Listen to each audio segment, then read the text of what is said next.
abakulembeze ba taxi Lugazi bakoze ekikwekweto ku ba taxi abatagala kunaaba na kooza saako n'abambala nniigiina.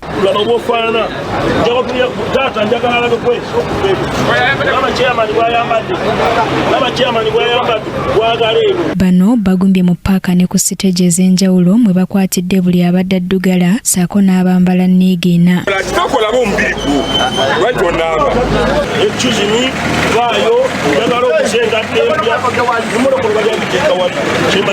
Ekikwekweto kino tekitalizza na batunda byakulya.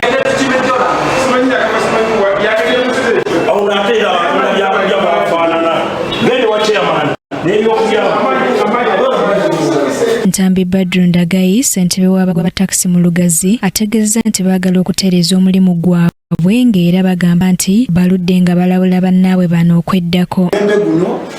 Baagala baduweeva bakonna kutyabakya emmotoka twagala nga muzoozeza nga zinyirira temuzooza ne mubeeramu ebiku ne mubeeramu buli kiki mwaba mutya muli bamizi bato naye temwefaaba twagala abayonjo betujja okukolagana nabo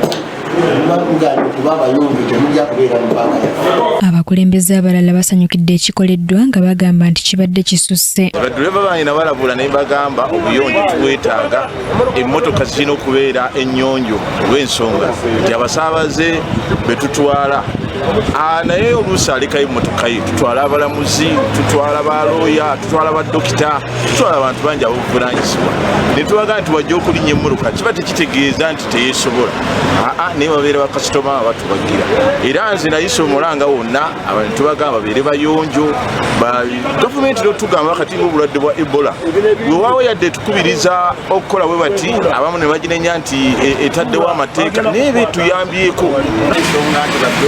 Babadde bayitiridde obukyafu, tebaagala kunaaba, tebaagala kwoza, emmotoka tebazooza, tebamulala mu ngatto, bambala bisapatu ebitasaana mu bantu. Ebyo olaba nga kituyitiriddeko ate nga n'obulwadde mubuwulira bwatweyongeddemu nga tulina okusala amagezi nga ffe abakulembeze abantu bano tubateekesa bayigiriza ekyokukola bakwasisa amateeka. Ebikwekweto bino bitandise olwaleero era bijja kutambula mu mwezi guno gwonna. Abamu ku ba boodabooda basanyukidde ekikolwa kino ne basaba kiddeko ne mu ba boodabooda. Ekikwekweto kye bakoze abatakisi era nkubiriza omuntu yenna ng'obaddeyo olina omulimu gw'okola olina okuba omuyonjo.